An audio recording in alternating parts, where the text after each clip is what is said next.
এবার লঙ্কান প্রিমিয়ার লিগে দুর্দান্ত বল করলেন তাসকিন আহমেদ। দিনের শুরুতে ড্রাম্বুলায় টস হেরে আগে ব্যাটিংয়ে নেমে 20 ওভারে 9 উইকেটে 199 রান তুলে কলম্বো। দলের হয়ে 43 বলে সর্বোচ্চ 70 রানের ইনিংসটি খেলেন গ্লেন ফিলিপস। বোলিংয়ে ক্যান্ডির হয়ে এদিন ছন্দহীন ছিলেন সকল বোলাররাই। নিজের দ্বিতীয় ওভারের তৃতীয় বলেই রহমানুল্লাহ গুরবাজকে ফেরান শরীফুল ইসলাম। পরে ফেরান চামিকা করুণাত্রকে। পাহাড় সম লক্ষ্য তাড়া করতে নামা কলম্বোকে শুরুতে ব্যর্থ এনে দেন তাসকিন।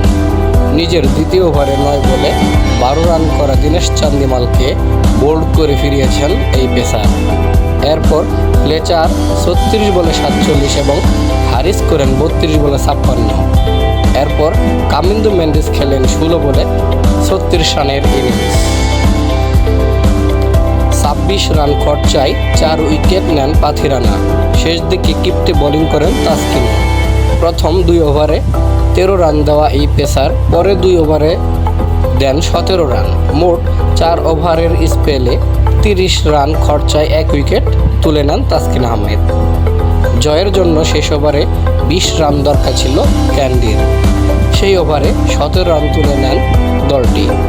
ক্যান্ডির ইনিংস থামে 197 রানে। 2 রানের আক্ষেপ এদিন শরীফুল ইসলামকে ভোগায়।